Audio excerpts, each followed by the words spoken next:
अपने ही चंचल मन को अपने ही बस में करके एकाग्रता, स्थिरता एवं स्वयं अपने आप में शांति का अनुभव करने के बाद स्वयं मैं कौन हूँ को जानने की दृष्टि से साधना करते करते आज 1488 दिन हो गए।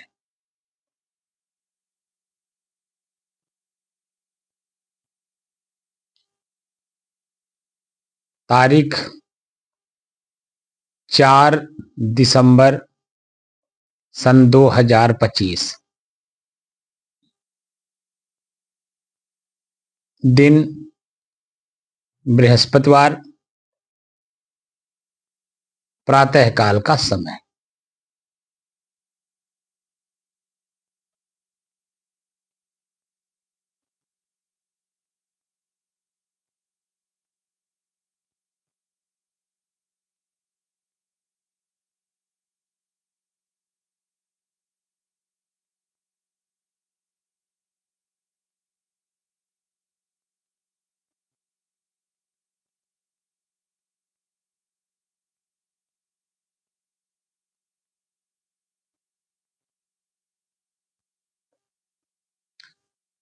व्यवहार में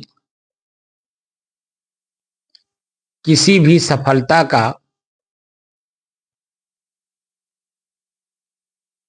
जो साधन है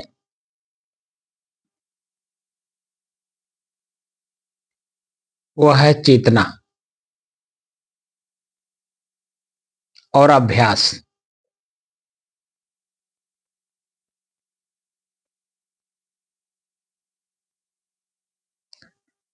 चेतना में रहकर व्यवहार में बड़े से बड़े कार्य किए जाते हैं और साथ साथ अभ्यास भी।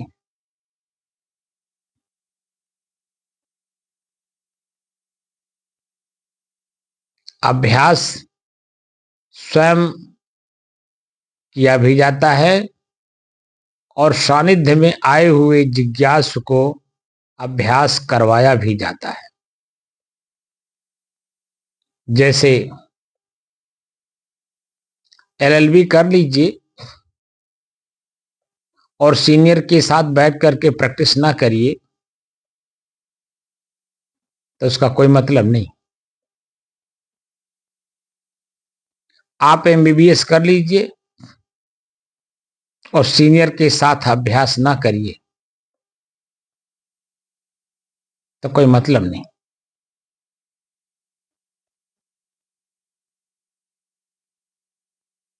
ऐसे हर क्षेत्र में है।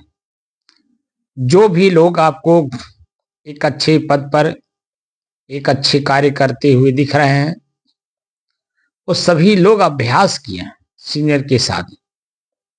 यहां तक कि जो अच्छे कार्य कर रहे हैं वो तो हैं ही, उसके अलावा जो बुरे भी काम कर रहे हैं, जैसे चोर, जैसे डाकू, जैसे छिनैती करने वाले, ये सब भी किसी न किसी सीनियर के साथ रह करके अभ्यास करते हैं। तभी आपने देखा होगा पॉकेट मारों को कितने हाथ की सफाई के साथ आपके जेब का पैसा निकाल लेते हैं। क्या वो एक दिन का चोर कर लेगा? क्या एक दिन का पॉकेट मार ऐसा कार्य कर सकता है?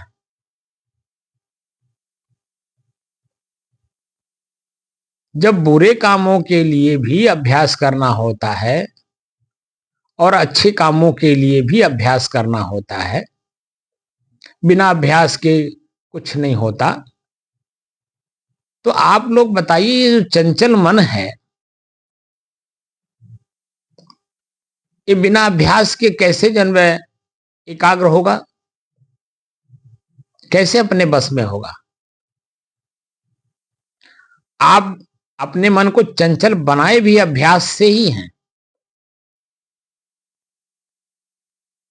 बार बार का देखना अभ्यास नहीं तो और क्या है, बार बार का सुनना अभ्यास नहीं तो और क्या है, बार बार उसी विषय में बोलना, उसी विषय पे कार्य करना, उसी के विषय में चिंतन करना, बार बार अभ्यास नहीं तो और क्या है।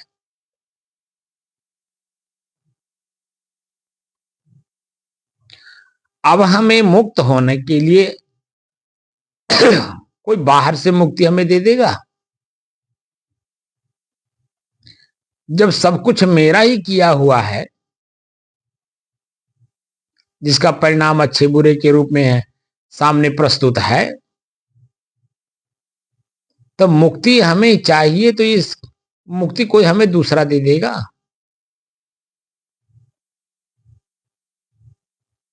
अरे यही जो अच्छे और बुरे का अभ्यास आपने किया हुआ है, अब इन्हीं को अभ्यास करना है कि अच्छा बुरा कर्म हो ही ना।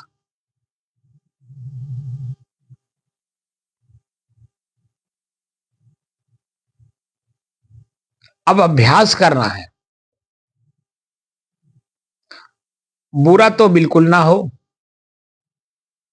और चित्त शुद्धि के लिए अच्छे कार्य करना जरूरी है। जरूरी ही नहीं, अनिवार्य है,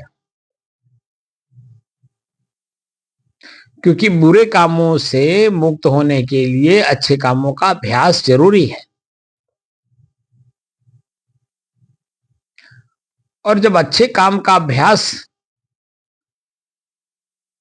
पूर्ण होने लगता है, तब वही मैं और मेरे का अंतर दिखाई देता। मैं कर रहा हूं या वो स्वतः हो रहा है, क्योंकि कर्म का फल है।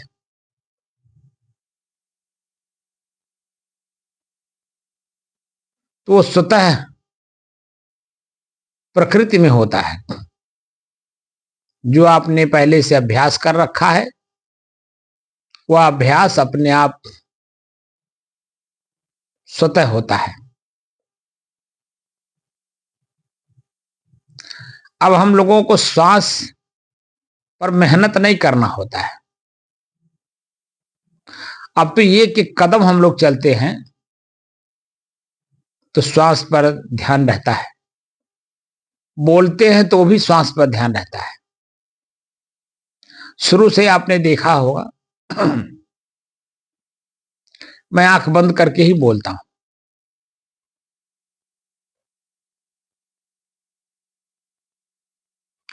तो ये अभ्यास है अंतर्मुख होने के लिए,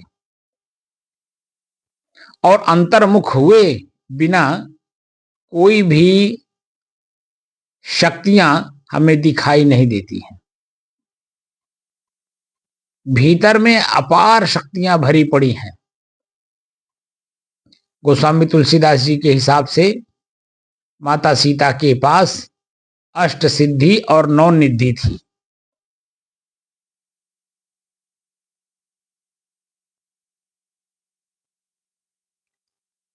अब आप समझिए, एक सिद्धि प्राप्त करने के लिए तो जीवन समाप्त हो जाता है। आदमी उसी में रच पच करके अपना जीवन समाप्त कर देता है।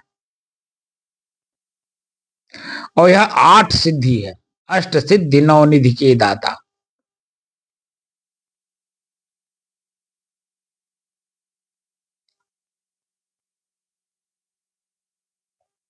अब आप बताइए, बिना अंतर्मुख हुए एक सिद्धि तो प्राप्त होती नहीं, अष्ट सिद्धि और नौ निधि कैसे प्राप्त होगी?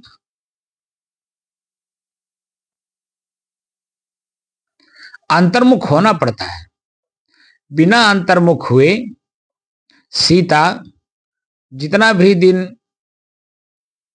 जंगल में रही राम के साथ, या जितना दिन रावण के साथ रही लंका में,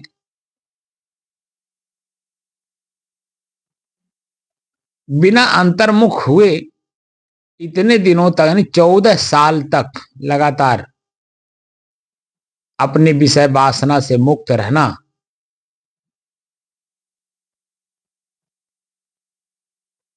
क्योंकि आपने देखा होगा रामायण पूरी आपने सुनी होगी या पढ़ी होगी, या जो रामानंद सागर जी द्वारा रचित सीरियल आता था रामायण का,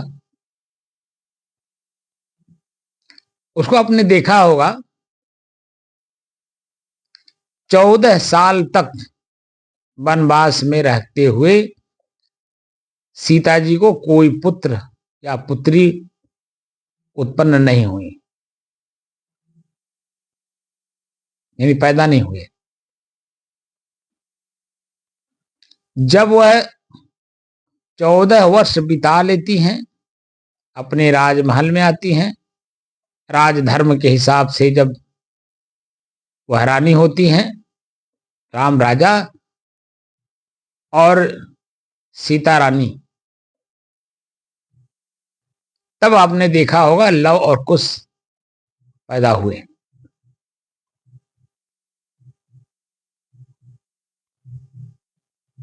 और उसके बाद भी वो जंगल में जाके पैदा होंगे।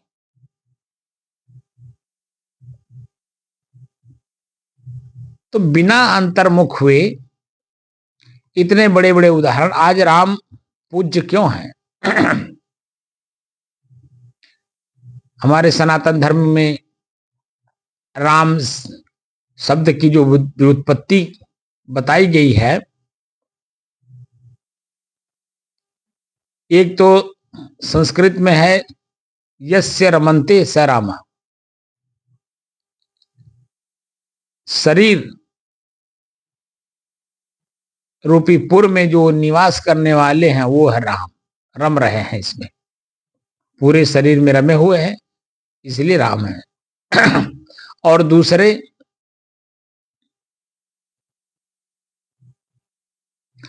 राम शब्द की व्युत्पत्ति कैसे हुई? व्याकरण के हिसाब से रम और घम दो धातुओं से राम शब्द बना। रम का मतलब होता रमना, वही होना,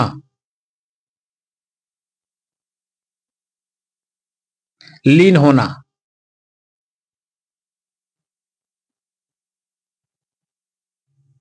और घम का मतलब होता है आकाश। आकाश जैसे स्वच्छ और निर्मल है, उसमें जो कुछ दिखाई देता है वो प्रकृति का है। आकाश अपने आप में स्वच्छ और निर्मल है, ठोस है, स्थिर है और विशाल है। ये पूरा ब्रह्मांड उसी आकाश के नीचे ही है।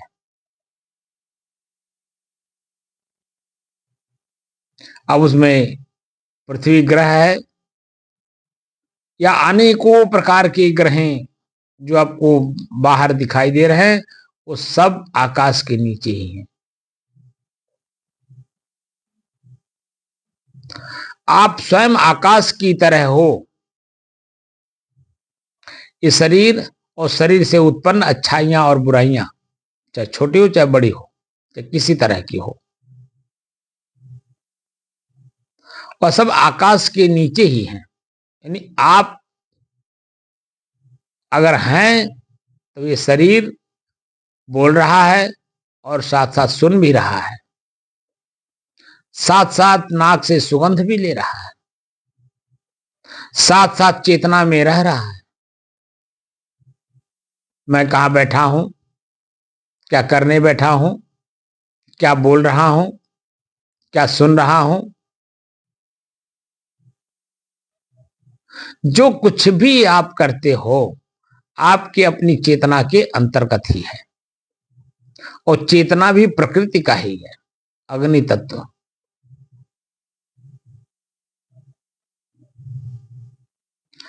आप चेतना हो नहीं, चेतना में ही रह करके दो चीजों को अलग अलग किया जा सकता है। माताएं चावल फटकती हैं गेहूं फटकती हैं या अन्य कोई खाने पीने वाली वस्तुएं माताएं जब सूप में रख करके फटकती हैं तो दिन में ही या उजाले में। आजकल तो लाइट बल्ब जल रहा है। अब बल्ब कितने वाट का है, जितने वाट का बल्ब उतना स्पष्ट दो वस्तुएं या दो वस्तुओं में जो चीज मिला हो।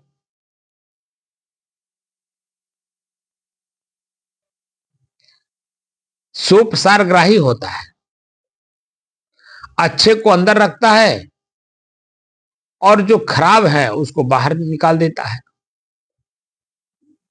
तो निकालने वाली जो महिलाएं हैं सूप का प्रयोग करने वाली, वह दिन में ही करती हैं, चेतना में रह के।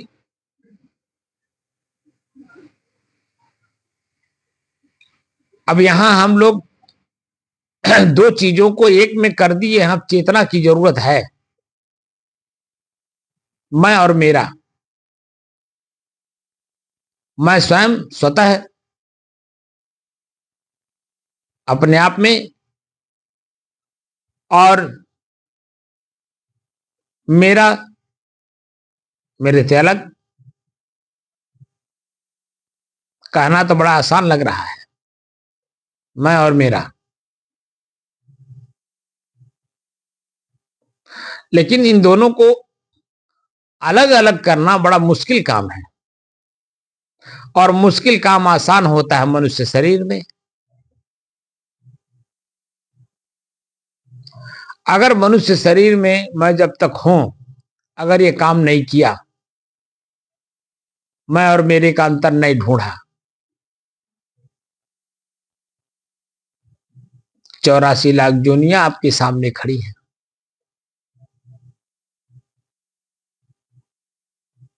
सामान्य भाषा में 84 लाख कहा जाता है, वास्तव में वो 4 राशि हैं, अंडज, पिंडज, उष्मज और मनुष्य शरीर।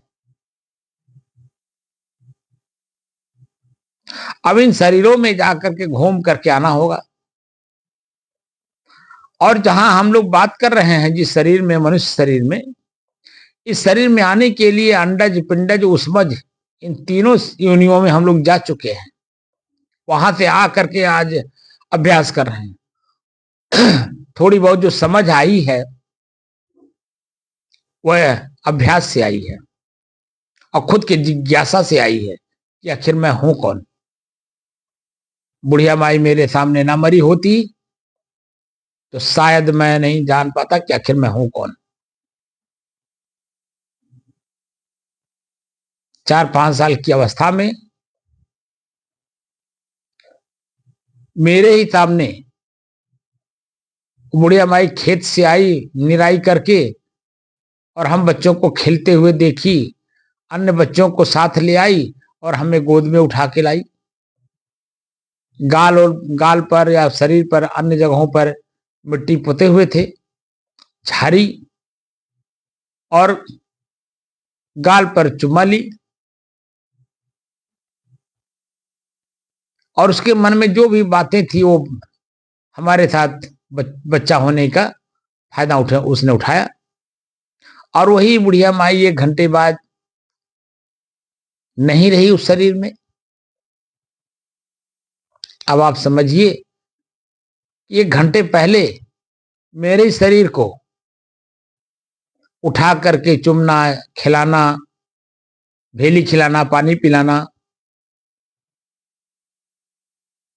और 1 घंटे बाद वही उसका हाथ नहीं उठ रहा है, उसी आंख से वो देख नहीं रही है, उसी मुंह से वो बोल नहीं रही है। आखिर वो थी कौन जो अभी 1 घंटे पहले अपने हाथ से मुझे उठा रही है, अपने ओठ से मुझे चुम रही है? तो प्रश्न जायज सा था।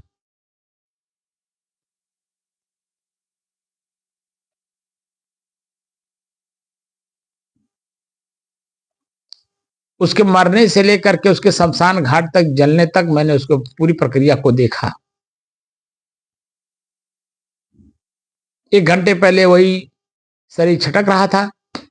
1 घंटे बाद वही शरीर जड़वत वहीं पड़ा हुआ है, और 1 घंटे में ही, 2 घंटे के अंदर ही, मैंने कुल मिलाकर के 3-4 घंटे के अंदर में उस शरीर का कहीं पता ही नहीं कहाँ गया। उस शरीर एक मुठ्ठा राख हो गया।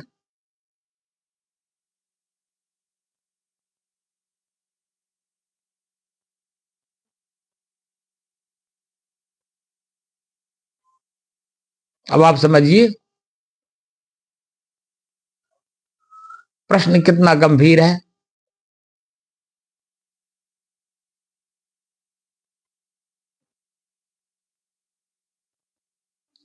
मैं इस शरीर में रहते हुए भी नहीं रहता था। अब आप समझिए,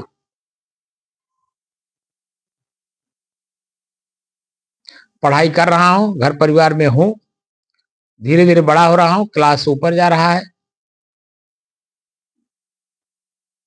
अब मन में जिज्ञासा है कि मैं कौन हूं।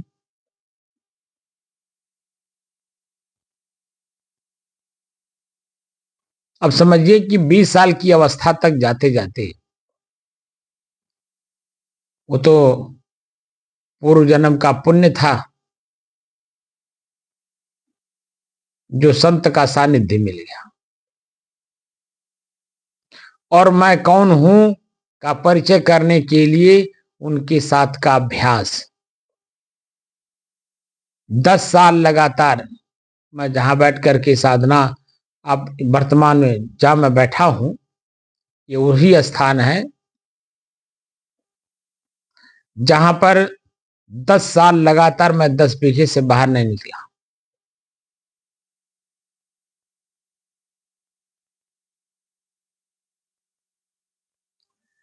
गुरुजी हमारे स्कूल के पढ़े लिखे नहीं थे, एक अक्षर भी। वो तो किसी ने उन्हें स्वर और व्यंजन का ज्ञान करा दिया मिला के पढ़ने के लिए, ताकि रामायण गीता भागवत पढ़ सके।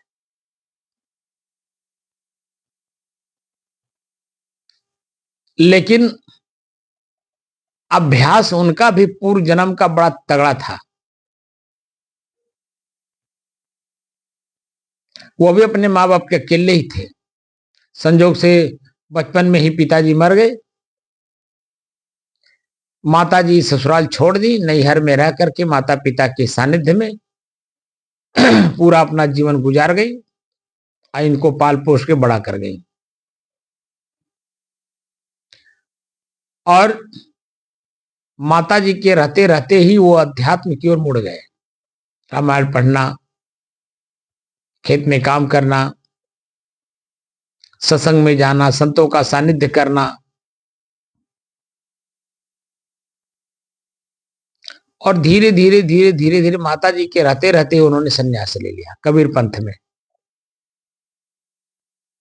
और माताजी का उन्होंने भी सेवा खूब की। जो लोग कहते हैं संन्यास लेने के बाद माता पिता को छोड़ देना चाहिए, उनके अपने स्थिति में सामान्य जीवन में तो बच्चे वैसे भी सेवा नहीं करते, क्योंकि वो अपने पत्नी और बच्चों के मोह में, उनकी आसक्ति में माता पिता छूट जाते हैं। तो घर घर की कहानी, सबकी कहानी देखा जा रहा है। लेकिन संत के रूप में जब संत हो जाते हैं तो वह अपना कर्तव्य समझते हैं, क्योंकि अगर ये लोग ना होते तो मेरे इस शरीर का जन्म ना हुआ होता। धन्य है वो माता पिता जिन्होंने मेरे इस शरीर को दिया अपने स्वार्थ के लिए, तो उनका स्वार्थ भी पूरा होना चाहिए।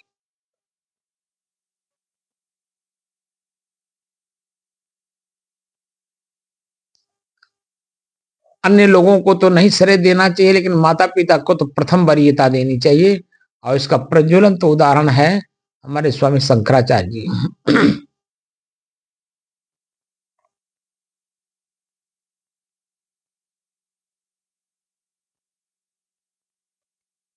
अरे भाई, ये समाज इस शरीर के साथ जुड़ा है, और शरीर जुड़ा है माता पिता से। माता पिता ना होते तो शरीर ना होता, शरीर ना होता तो समाज ना जुड़ता। तो समाज तो आया बाद में, जब मैं बड़ा होने लगा, मेरे से कुछ स्वार्थ लोगों का चलने लगा, तब समाज हमसे जुड़ा। लेकिन मेरा जो स्वार्थ सिद्ध हुआ वह दो व्यक्तियों से, माता और पिता से, और उसमें भी प्रगाढ़ मां होती है। मां आपको 9 महीने पेट में रख करके पालती पोसती है। क्या स्थिति होती होगी एक गर्भवती महिला को, आप देखिए उसकी क्या स्थिति होती है। चलना फिरना, उठना बैठना, आना जाना, बोलना चलना, हर चीज पे कंसंट्रेट रहती है वो।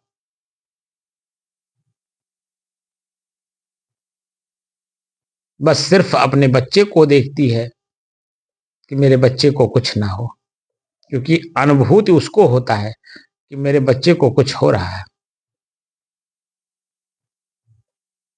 कितना सतर्क रहती है, बाहर देखते हुए भी नहीं देखती बाहर।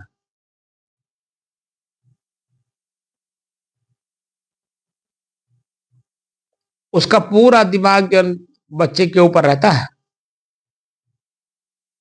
जो माताएं जिस तरह की भावना लेकर के गर्भ को धारण करती हैं, बच्चे का संस्कार भी उसी तरह से होता है।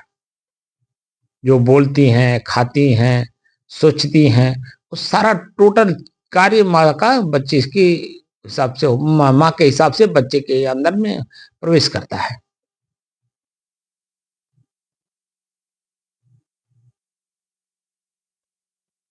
तो चेतना में रह करके जब सारे कार्य होते हैं, जो भी कार्य चेतना में रह के होते हैं, वो कार्य की सिद्धि अपने आप हो जाती है, आपको करना नहीं होता है। तो ये बाहर की चीज है। अब हमें भीतर अंतर्मुख होकर के अपना कार्य करना है कि मैं हूं कौन। तो चेतना में जब आएंगे तो समझ बढ़ती है। अब 3 चीजों का अभ्यास हमने कराया। प्रथम तो 1 मिनट में 27 बार, 1 मिनट में 60 सेकंड होते हैं, और जिसमें कि 47 बार मन बाहर ख्याल करता है। अब आप समझिए, 1 घंटे में 2700 बार, और एक दिन में 64,800 बार मन बाहर घूमता रहता है, एकाग्र होने ही नहीं देता। अब चेतना में रह करके हम एकाग्र हो रहे हैं, तो 1 मिनट तक लगातार 47 बार जो सोचता है मन, यानी ख्याल करता है, अब उसको सिर्फ एक पे लाना है, सिर्फ श्वास को देखने में लगाना है। अब कितने दिन में अभ्यास में ये हो जाएगा, ये तो उस जिज्ञासु के ऊपर है, जो मैं को जानने में कितना तीव्रता दिखाता है कि आखिर मैं हूं कौन। जब बाहर किसी काम को करने के लिए, जैसे मान लीजिए विद्यार्थी पढ़ रहा है, उसने एक लक्ष्य बनाया है, और लक्ष्य जब तक पूरा नहीं हो जाता, देखिए ठंडी गर्मी, भूख प्यास, मान अपमान, चलना फिरना, उठना बैठना, यहाँ तक कि कपड़े पर, जूता पर, चप्पल पर, किसी पर भी अपना फोकस ज्यादा नहीं करता है, बस सिर्फ लक्ष्य पे फोकस करता है। इलाहाबाद, कानपुर, दिल्ली, आप चले जाइए उस क्षेत्र में जहां बच्चे आईएएस की कोचिंग करते हैं, तैयारी करते हैं।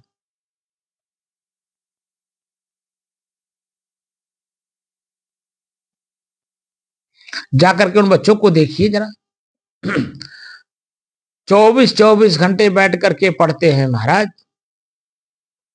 दाल चावल खाते हैं, वो भी दाल चावल भी बनाने नहीं आता, इसे कुकर पे रख देते हैं, अरे उसमें गैस चूल्हे पे रख देते हैं। अब वो पढ़ने में मन लगा दिए, जल भी जाता है।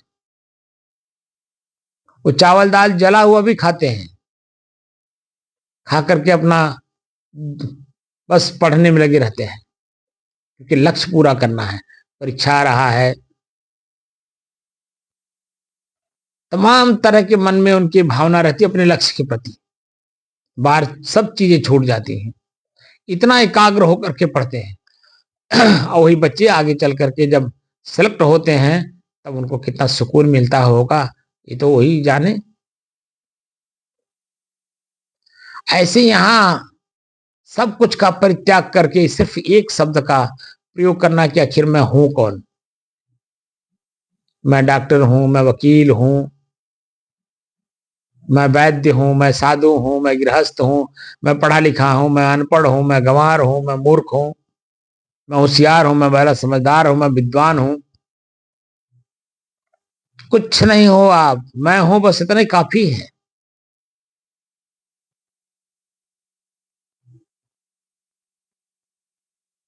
मैं होता नहीं अगर उस शरीर में, तो डॉक्टर कौन बनता है? क्या हाथ जन्म चीर फाड़ कर लेता? क्या हाथ जन्म कलम चला लेता? अगर ऐसा होता तो मुर्दा भी कर लेता।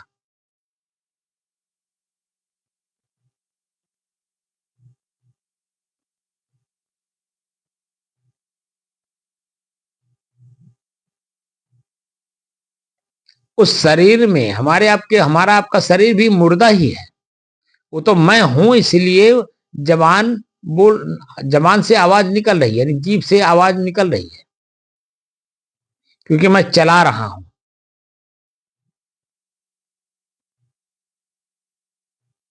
मैं अगर मुंह खोलूं ही ना, दांत गड़ा लूं, तो किसी की हिम्मत है हमारे मुंह से कुछ बुलवा ले?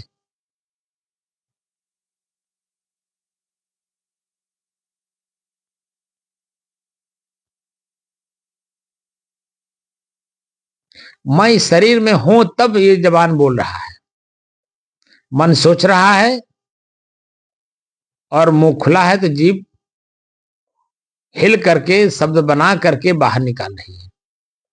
शक्ति तो मैं दे रहा हूं ना। मैं न रहूं तो जीभ में शक्ति ही नहीं है वो बोल सके। दांत में शक्ति ही नहीं है जो अपने आप में चबा कर कुछ खा सके।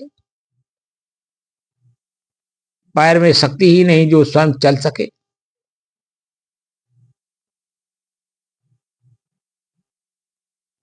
तो अब आप समझिए कि मैं हूं कौन जो मैं इतनी बड़ी शक्ति लिए हुए हूं। मैं हूं तभी संसार है। मैं नहीं हूं, संसार होते हुए भी नहीं है। और ये भ्रम दूर कर लीजिए कि पृथ्वी किसी ने पैदा किया या थी नहीं। ब्रह्मांड में एक ग्रह है, ये पृथ्वी एक ग्रह है,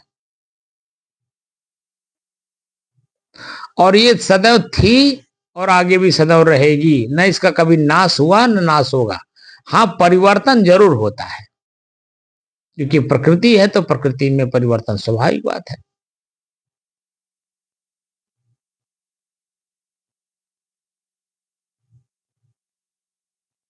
तो परिवर्तन सृष्टि का नियम है, प्रकृति का नियम है, तो उसमें हम आप कुछ कर नहीं सकते। लेकिन हम अपने आप को अपने आप में तो जरूर हम स्थिर कर सकते हैं, जो मैं स्वयं ही हूं। ये बाहर देखने से, बाहर सुनने से, बाहर बोलने से, बाहर चलने से, बाहर हाथ से कुछ करने से, या लिंग के द्वारा बाहर का स्वाद लेने से हम जरूर चंचल हो गए हैं, बहिर्मुख हो गए हैं।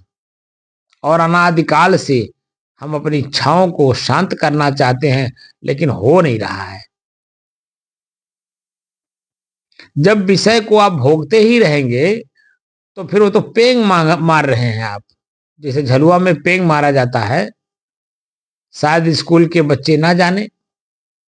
हाँ, लेकिन जहां पर गार्डन है बच्चों के खेलने के लिए, वहां देखिए झूला लगा रहता है, जो बीच में एक पटरी रहती है, दोनों साइड से वो रस्सी बंधी रहती है, एक इधर से एक उधर से। पेंग मारता है, कुछ लोग बीच में बैठते हैं।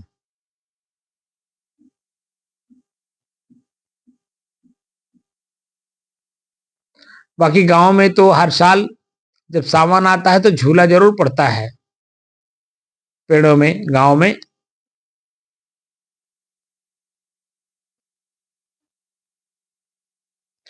पेड़ पर झूला डाल करके लोग खूब झूलते हैं, बड़ा आनंद लेते हैं।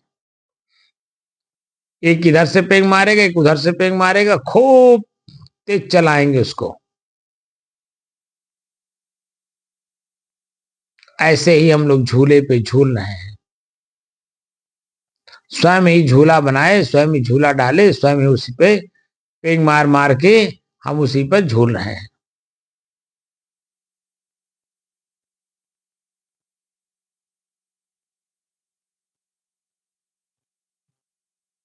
अब इन वासनाओं से, इच्छाओं से, कल्पनाओं से, झूलों से हमें मुक्त होना है।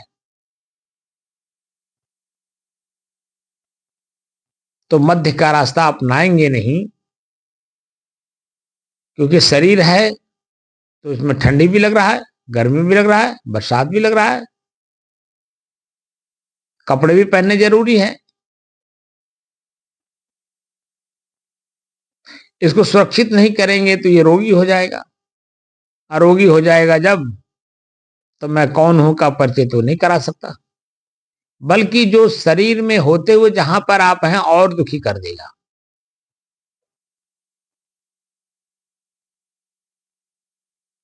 क्योंकि चल फिर पाएंगे नहीं, आंख से दिखेगा नहीं, कान से सुनाई देगा नहीं। तो जो अंदर में आप भरे पड़े हो, लिए हो अंदर से, वही आपके सामने प्रस्तुत होगा। आप वही बोलोगे, वही सुनोगे, वही करोगे।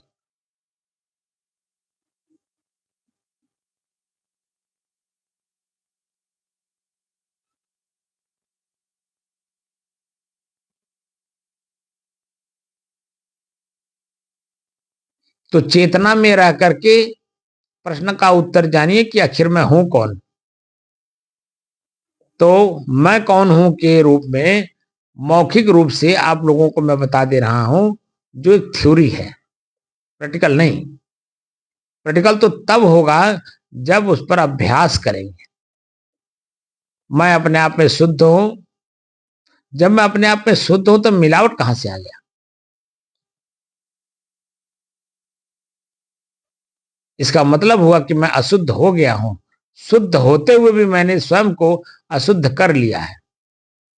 तो मैं स्वयं अपने आप में शुद्ध हूं और क्या हूं? स्थिर हूं।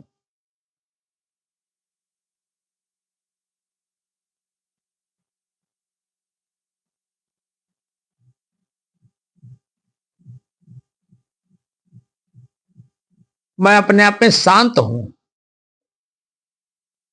और एक रस हूं।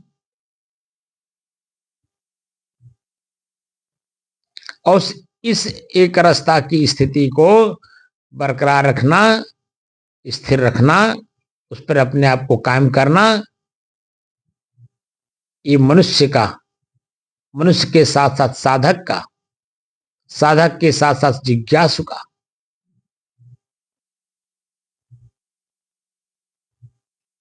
परम कर्तव्य है। वह अपने आप को जाने।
हम्म,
हम्म,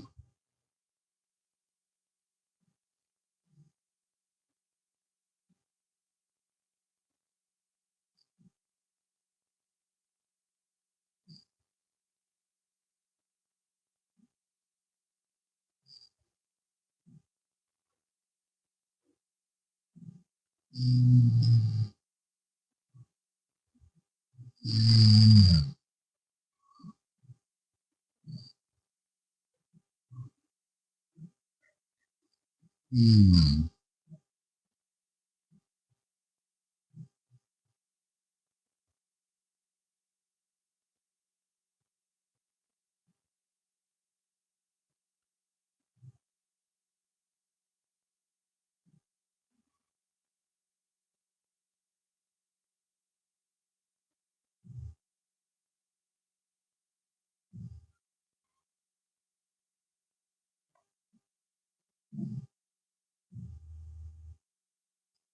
हम्म,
हम्म।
हम्म,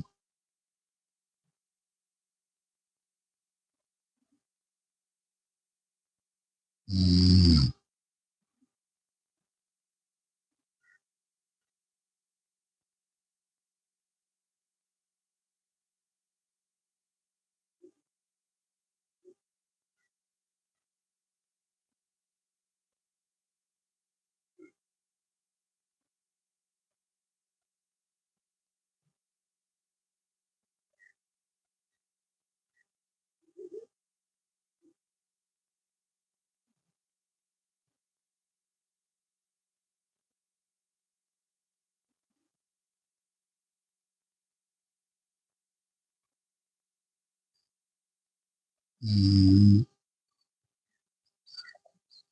हम्म, हम्म,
हम्म, हम्म, हम्म,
हम्म, हम्म,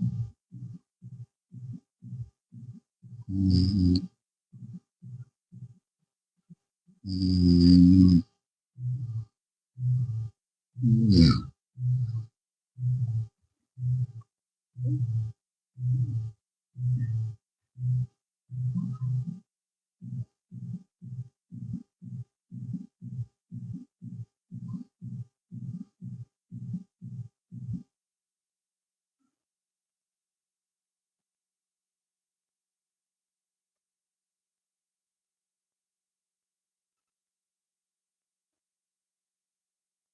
हम्म,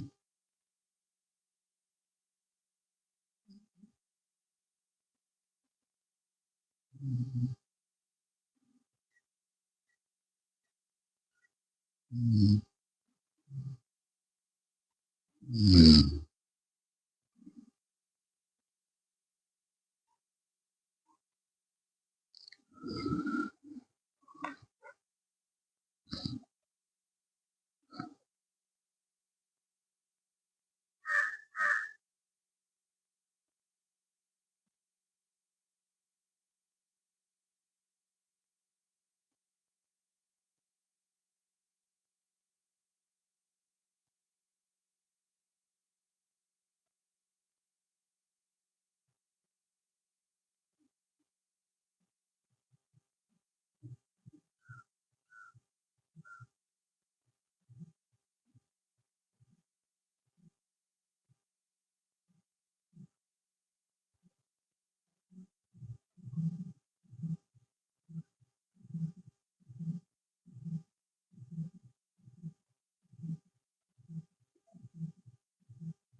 हम्म,